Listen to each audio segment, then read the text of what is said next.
it's my pleasure to introduce our next speaker, Greg Sparrow, who is the Senior Vice President and General Manager at CompliancePoint. Greg has enjoyed over 20 years of experience in privacy, information security, and risk management. His key focus includes manning and growing CompliancePoint as its Senior Vice President and General Manager. Greg's knowledge and experience spans multiple industries, including healthcare, the payment card industry, public sector, retailers, sports and entertainment, cloud providers, banking, transportation, and hardware OEMs. His most recent work includes hardening up the security posture of Mercedes-Benz Stadium against cyber attacks for the 2018 Super Bowl and helping organizations respond to large-scale ransomware attacks. Greg, welcome to the summit.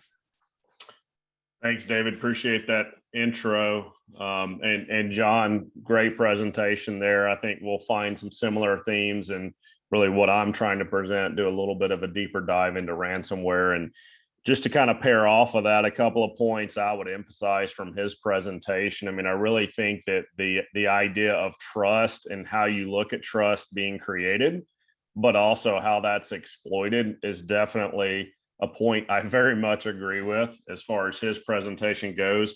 And also really about how to tell a story, right? How to sell your initiative internally within an organization. I can tell you that's a very common area that we see fail, is the messaging internally fails to get the funding and attention and strategic placement of these types of initiatives for businesses. So couldn't agree more with the message. Really, from my standpoint, many of you folks on the call know me. We've been involved really with the state of Georgia for really the last decade, have helped out most of the agencies that are on this call really to identify risk around sensitive data, but also responding to various incidences. Going to do a bit of a deeper dive in that, give you guys some tools to maybe help mitigate some of that risk and review some of the key findings and takeaways that we've had from that. So quickly, just wanted to say thanks. Calvin, thank you for that quick intro and the kind words at the beginning there. We also value very much our relationship with the state of Georgia. Just excited to be here and thankful for the opportunity from GTA and the state to be able to speak to you guys today. I know David and Joe's and team have spent a lot of time trying to transition this into a virtual environment and presentation. And so just appreciate all their work. I know this is quite a bit of a different event for them this year. So if you guys are not familiar really with CompliancePoint, similar message here, right? Our mission really is to enable trusted interactions with the marketplace. And we really do that by helping organizations identify and mitigate and manage risk across the entire data lifecycle. We do that really with a focus in a couple of key areas, that being basically data security, data privacy, as well as regulatory compliance.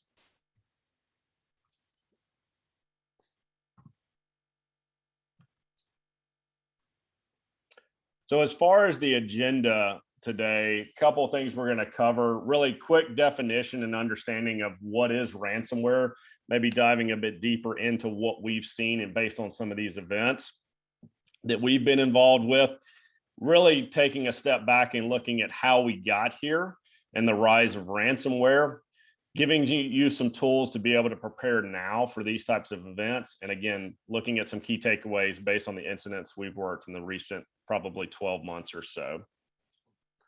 One item of note, I would say we do actually have chat enabled. So if you guys can respond, I'll prompt you guys at a couple points through the presentation as we go through it, just to solicit that feedback. Also happy to answer questions as we go through this. Very much would like it to be conversational if we can do that. David, if you want to jump in with questions, feel free to do that as we go through the presentation.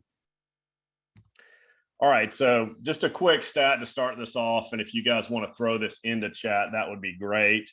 So what percentage of all data in the world was created in the last 24 months or 2 years? Any ideas there?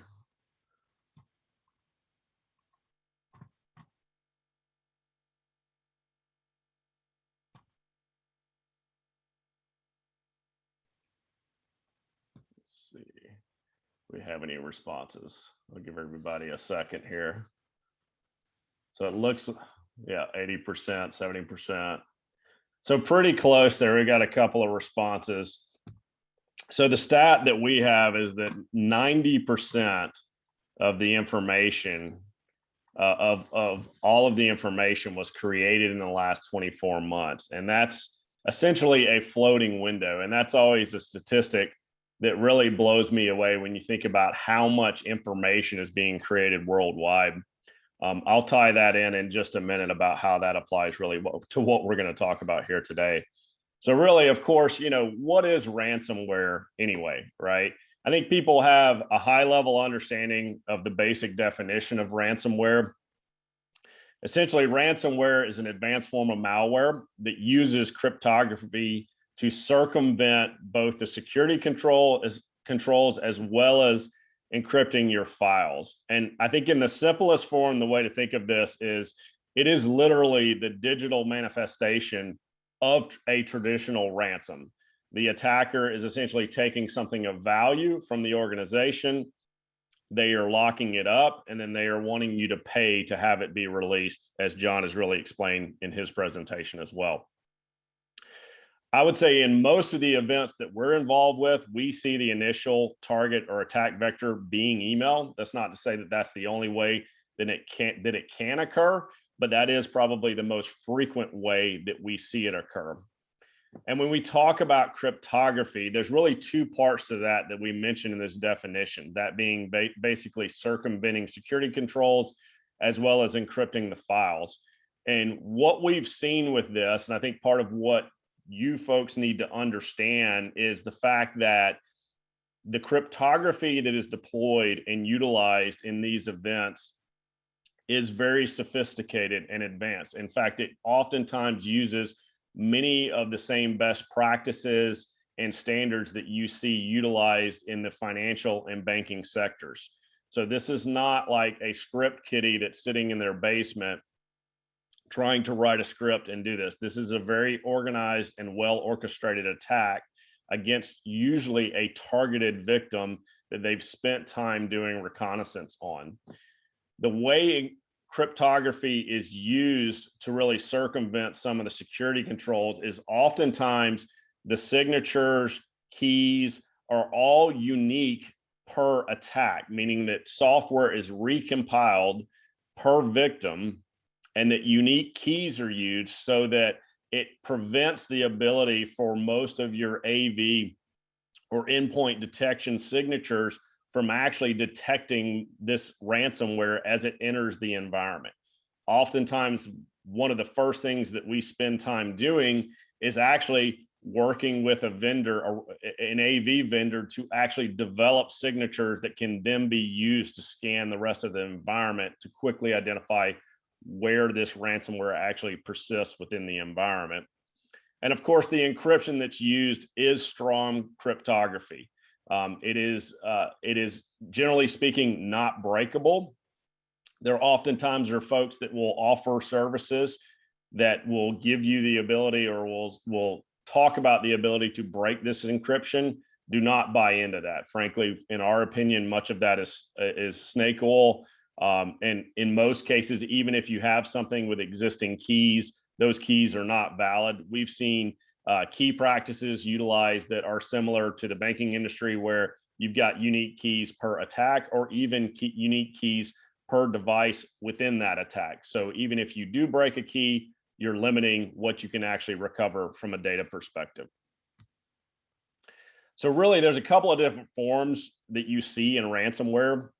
Basically, you have the encrypting ransomware. That's really what everybody's most familiar with and probably gets the most headlines. There is non-encrypting ransomware, which essentially will put your systems into some type of denial of state, denial of service state. This is usually something like a modification of the master boot record, making the device to where it will not function or boot in the way that it normally would.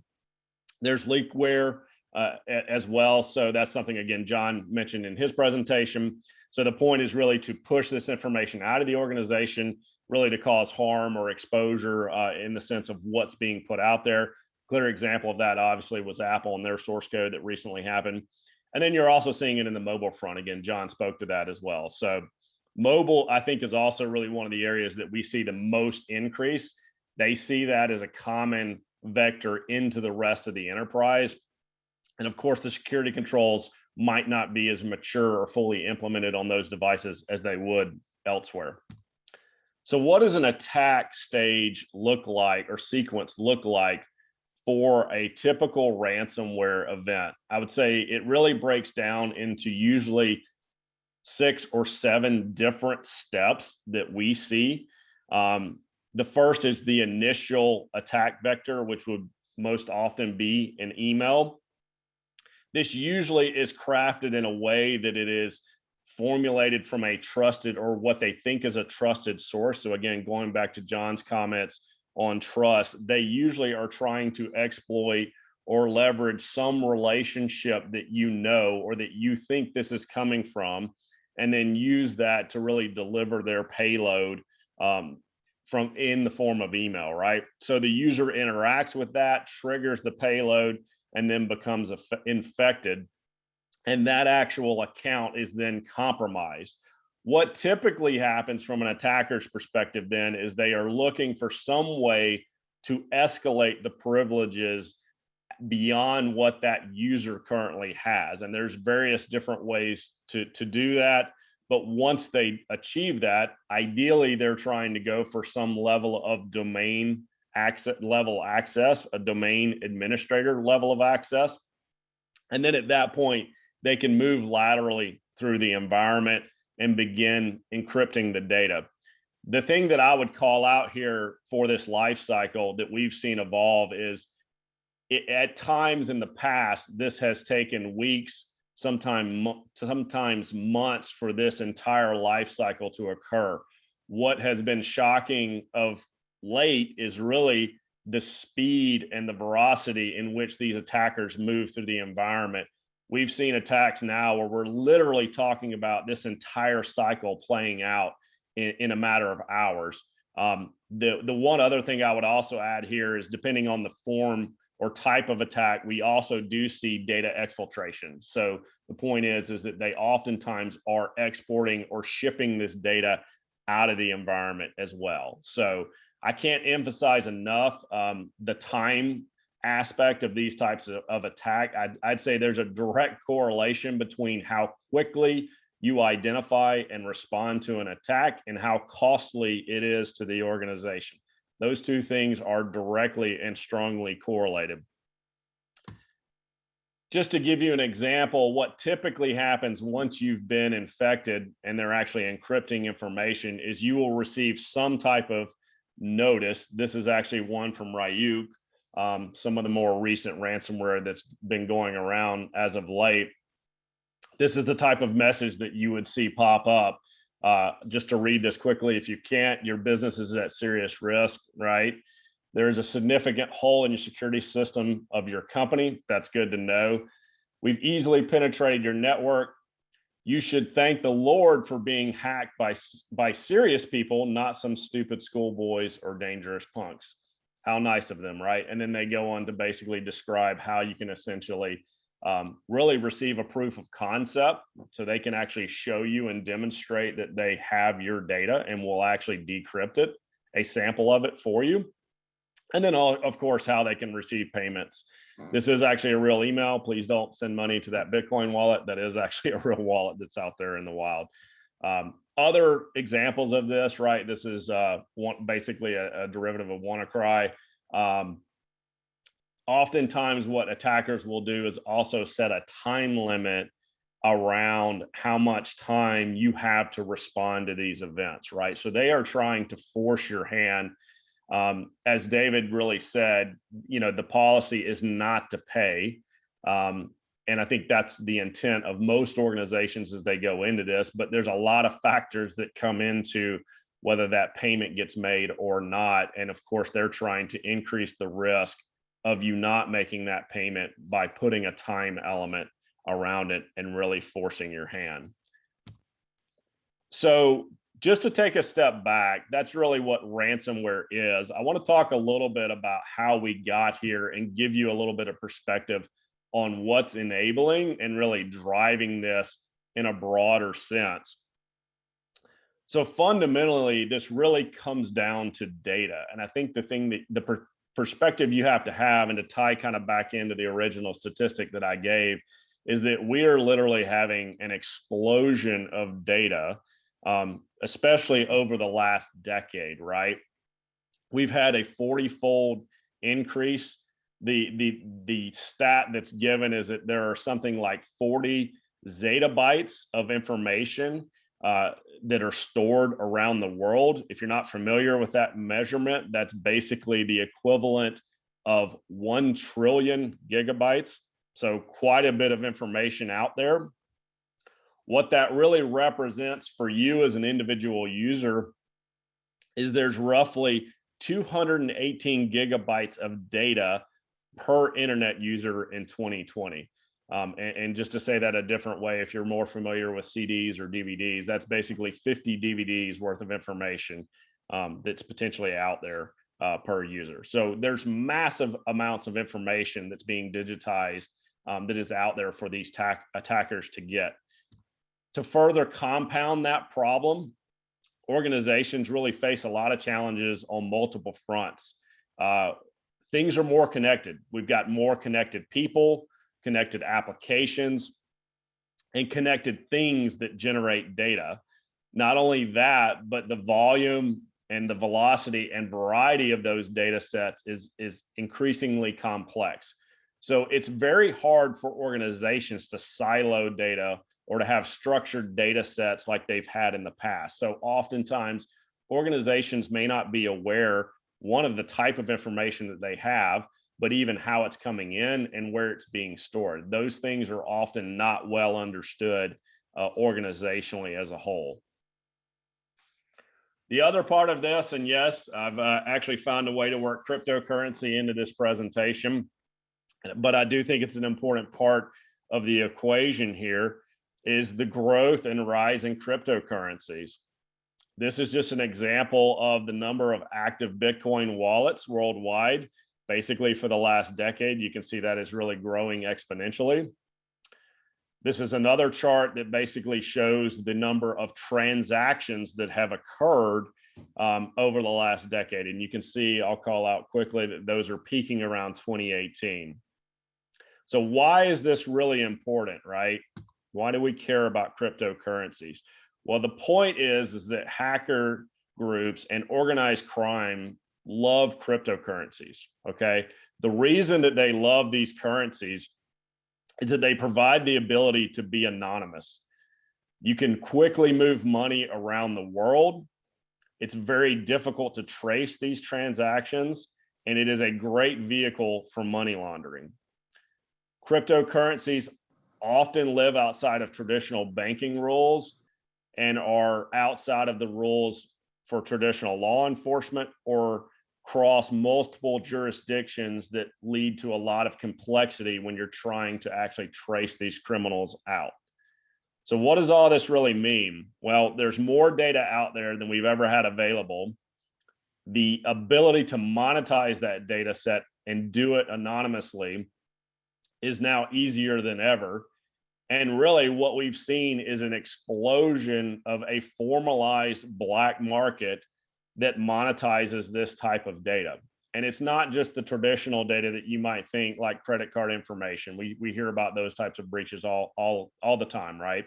But identity theft, bank account information, healthcare information, all of these records are susceptible and valuable in the black market. You can see different types of accounts. These are literal real world accounts that we have looked at on the black market on the types of information you can buy. The other scary piece of this is when you look at the maturing of these black markets, they are literally formalizing mature sales channels. They actually are offering things like customer service and warranties. I mean, this is how far the black market has come. These are real world examples of data sets that have been compromised, and even evaluating and forming trust amongst thieves. Really, again, kind of back to that common theme. They even provide different warranties and service levels on response time. So these are very formalized marketplaces and attackers that you're up against. That's really what I want you guys to understand and take away from this. So let's look at a little bit about the rise of ransomware. So what have we seen of late? Well, clearly, when you look at the attacks on states and local governments, this is the number of reported attacks. Obviously, there's a portion of this that would be unknown, but it's drastically grown over the second half of this last decade, right? With it really peaking around 2019. There's a drop right now in 2020. I would like to see where this data plays out or if it gets revised, in the sense that some people are calling this the COVID effect, that maybe even the organized crime took a bit of a break as they dealt with COVID themselves on a personal level, but we'll see how that plays out over the long run. Needless to say that these attacks are not going to go away. They're only going to increase. And as we've talked about, the reason they're doing it is because people are paying these ransoms and they're making money at doing it. Just to give you an idea of the average cost for a breach, this is basically for 10,000 records or more. And this could be generally PII, PCI, or PHI information. So the cost of the breach has dipped a bit towards the 2017 time period, and then really has grown again back in 2019 to around $4 million. These statistics are really averages throughout the world. I will say, when you look at it from a US perspective, those averages actually go up if you're a US organization in the cost to responding to a breach. It's actually larger than a lot of what it is internationally. And again, just some of the commentary that's already been put out there, you know, a lot of this comes down to when you're looking at paying a ransom versus spending this kind of money to eradicate it and recover from it. Obviously, there's folks that choose to simply just pay the ransom. Couple of statistics: 2018 was a peak in the number of records compromised in the US. Roughly 471 million records were breached. That works out to about 1.4 times the US population. So everybody on this call, you've essentially had your data breached about 1.5 times in 2018 alone. To tie this back into the transaction volume, you can see that there's, for Bitcoin, this is an example of, there's also a very strong correlation with the number of records that are being breached and the number of Bitcoin transactions that are occurring. Again, going back to monetizing this data set. Now, to be fair, I will say that the transaction volume and what's going on now in cryptocurrencies in the last year or two is obviously driven by a lot of different businesses and people getting involved in cryptocurrencies. So I'm not trying to trounce on cryptocurrencies or make a political statement about them and where they stand relative to traditional banking. But I would say traditionally, this has been a great vehicle for the black market and for cyber criminals to move money around. A couple of other statistics that I think are interesting. This was a survey of 500 companies for 2019. I hope that the Ponemon Institute will actually update this. They have not as of late, as far as I've looked at for 2020. But in that survey, there of the 500 companies, 29% expected a breach of 10,000 records or more within the next 24 months. So the probability, or at least the expectation of a breach, should be there. You should be building this into your programs and how you manage off of this risk and be thinking about it. If it's not your top priority, it should be one of your top 2 or 3. Other analysis from this same report, they do a great job of essentially breaking down what helps the cost or impact of a breach record, and or what negatively impacts that, right? And really, to me, the takeaway here, the top 3 that I would call out, is just essentially formalization of an IR team. To speak to what I talked about from a timing perspective earlier, I think that's critical, right? Responding quickly to these events saves you a ton of money in the long run. Extensive use of encryption, I would say that also can be beneficial. It's also dependent on how it's implemented. but looking at your overall business continuity management, right? So how do you have data, how do you set up service availability? How do you manage data backups? Those are all critical factors in dealing with a response to a ransomware event. Real quickly here, just of course, with every action, there's an equal and opposite reaction. So there's obviously been a regulatory response to all of this. If you look at back historically in the United States, in 2003, California passed the first data breach notification law. And if you guys are familiar with it, there's a lot of folks from Atlanta on this call. That was actually driven by a local company here around Atlanta. I don't know if anybody can guess that name. Maybe somebody can try it in chat here. Anybody remember back that far?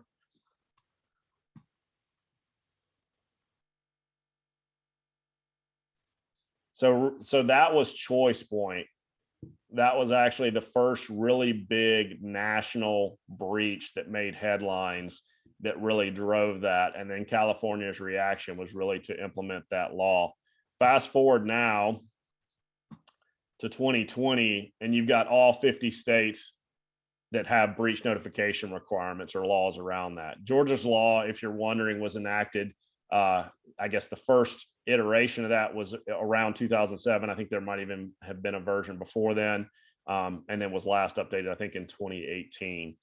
So really the point here is when you look at this globally, there are many, many compliance and data privacy regulations that are being set up across the world. There's GDPR in Europe, of course, CCPA now in California. You've got LGPD in Latin America. China's big, actually, believe it or not, on the privacy front as well. There's quite a few different laws and regulations enacted. There was a Senate hearing on national data privacy around 2018. Of course, we'll see how that plays out in the future. So the point really here to me is that you've got to start looking at how you prepare now for this, assuming that this isn't going to happen to you or your agency is really not something that's reasonable to assume at this point. What we would recommend, and this is really in line with many of the state focus and recommendations, is to look at implementing a framework that helps you prepare for this. This is really the CIS Top 20. When you look at this, it really breaks control groups down into a couple of different buckets that we really like, and it really is based on maturity. So you've got implementation group 1, 2, and 3, and those basically fall in line with your level of maturity. I think there are some specific requirements on this for the state. David, jump in here and correct me if I'm wrong or if any of this still isn't accurate as I touch on it. But really, when you look at the CIS controls, you've got basic controls, foundational controls, and then organizational controls. There's quite a bit of a different area that we would focus on depending on where you're at from a maturity standpoint. But in essence, what we would recommend is that you really follow what's required, what was essentially as a governor's mandate. And I don't know if that actually exists anymore, but I do know that it still exists relative to your insurance requirements. And that is essentially achieving a CIS level 2 for CIS controls 1 through 6, 10, and 17. So just to illustrate that, that's basically all of your basic controls. So that's things like inventory management around your hardware assets, as well as your software ones. Continuous vulnerability management, that's a key area that I would say that we see organizations fall down a lot on, and is one of the quickest ways to help reduce risk around these types of attacks. These attackers, generally speaking, are trying to exploit usually known vulnerabilities that are out there, oftentimes ones that have been out there for quite a while. So patching your systems, managing off of vulnerabilities is really going to give you the best bang for your buck at protecting against these type of attacks. Most of these attacks in general do not use zero-day exploits to actually infiltrate the environment. Controlling your use of administrative privileges, right? So don't allow basic users to have elevated privilege levels. looking at how you apply configuration guidelines and hardening standards to the environment, and then monitoring the environment as well. So what is going on within the environment? How do you detect and identify malicious traffic? Item number 10 here is data recovery capabilities. So that's critical in a ransomware event.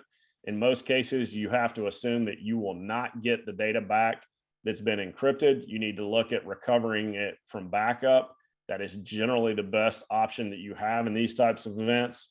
And then we've talked about it, David's talked about it, John's talked about it, security awareness training, and just security awareness in general is key in all of this, right? I mean, your users have to be aware, and frankly, they have to be skeptical or untrusting of what's going on and the fact that they might be trying to be phished. The other piece that we would add in here or recommend, if you're looking for additional areas, would be really control area 19, which is really around incident management and response. So I know at the state level, there's various roles and responsibilities there between agencies, GTA, and the state, but certainly would make sure that you guys at an agency level understand what your responsibilities are, and have a plan in place for at least the agency level as well.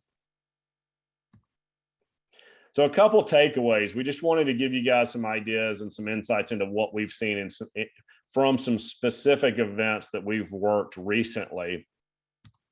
So common issues that we see occurring right now relative to ransomware events. We've talked about it. The pandemic's already been mentioned on this call a couple of times. Really, the point is that the work from home model has created an environment of uncertainty, frankly, in the user base.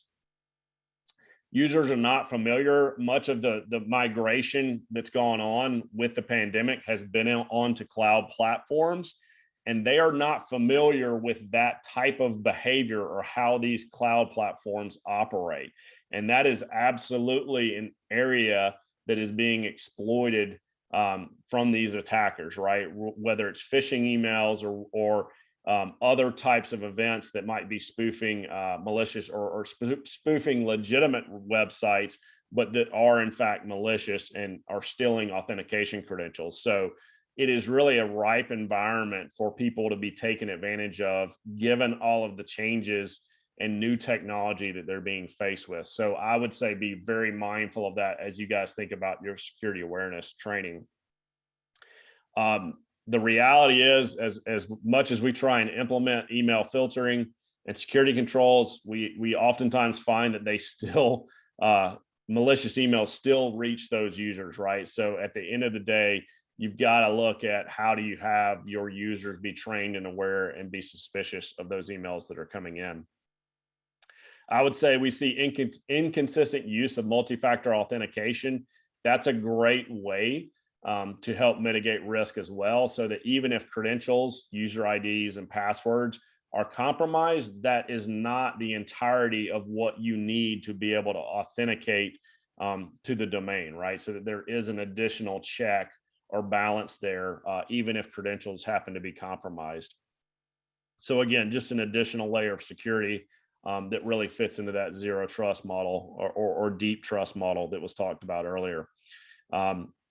End users with escalated privileges, we've already talked about that a bit. I'm not going to dwell on that. I think the other side of this is looking at limiting outbound URL usage and implementing defensive solutions relative to egress traffic, right? A lot of times there are ways that you can implement controls that prevent that type of traffic going out to suspect or malicious websites. Those are always red flags. And frankly, that breaks the channel of command and control oftentimes for these types of attacks. The other thing I would caution that we see as folks migrate into the cloud is really a lack of availability and visibility across all layers of a cloud implementation, especially when you have legacy technology involved. So I think there's a lot of scenarios where there's a hybrid environment where you've got legacy apps that are maybe in a traditional colo facility or a hosted facility. And then you've also got cloud implementations, platforms, and technologies there as well. And what we see is that there's oftentimes a lack of visibility across all of those platforms relative to security event monitoring, right? That there's not a good understanding of what's going on, especially within those cloud platforms. The other things I would caution as you deal with the breach that we see is just incorrect assumptions about size and scope. So don't assume that it's smaller than it is. I think you really have to validate this and vet it very thoroughly. We oftentimes find that people think that something is relatively small and contained and everything is good. And then when you dig into it, it's actually a broader incident than what people really realize at the time. There's also points where you look at the persistent threat. Attackers, once they gain access, are going to look to create multiple ways to maintain that connectivity into the environment. So it becomes a bit of whack-a-mole where you may think that you've gotten them out of the environment, but they've got other backdoors or channels of communication open elsewhere, right? The other common theme that we see is just a lack of coordination during the initial response. And I think that comes back down to having a good plan in place, right? Really understanding what your IR plan looks like, who has what responsibilities within that plan, and frankly, doing tabletop exercises with this.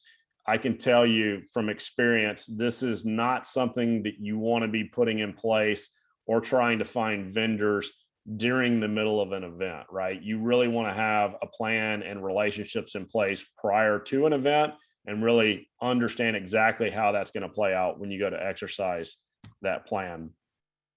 A couple of last just recommendations we would have that really are in line with the core issues that we just looked at. Implementing multi-factor, we've talked about that. Disabling legacy authentication protocols. So that's something that I know is challenging at times, but we also would recommend when and where you can to disable those types of legacy authentication protocols. They oftentimes are exploited and really can be used effectively for lateral movement throughout the environment.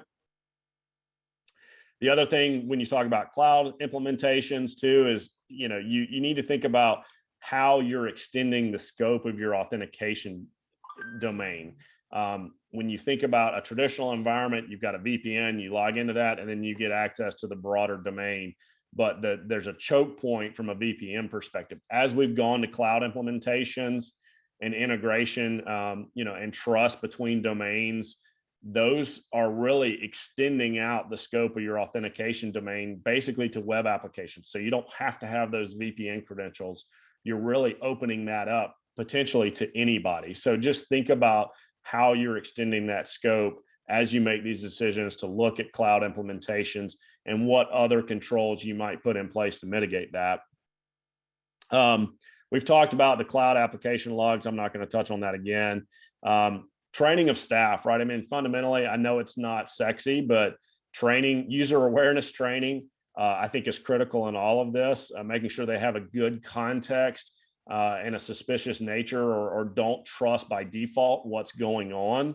And I think the other thing here too is look for solutions that enable some type of phishing campaigns where you can make this a feedback loop, right? Oftentimes we see security awareness training being done, but there's no real action or remediation based on people that are quote unquote common offenders or that might be phished oftentimes, right?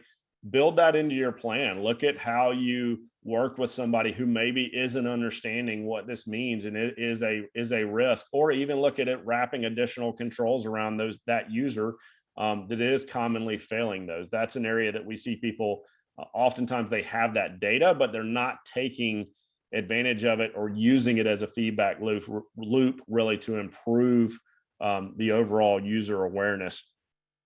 The other item of note, and I would say this is just maybe a bit of a state or agency issue, is just I would think about your use of personal email forwarding relative to state accounts.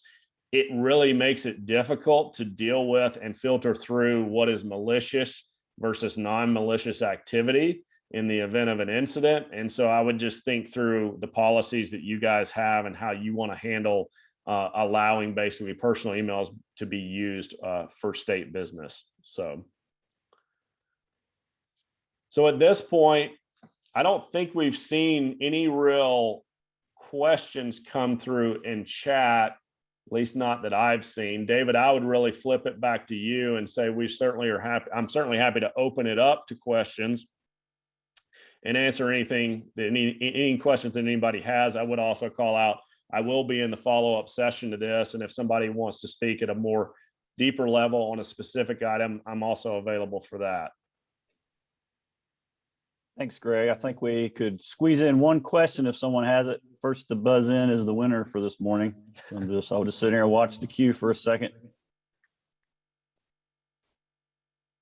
But great information. Appreciate that, Greg. You're obviously a great partner and a lot of experience in helping us solve some of our issues here at the state from both a pre and post incident type of scenario. So, definitely appreciate that partnership and what CompliancePoint continues to bring to the table.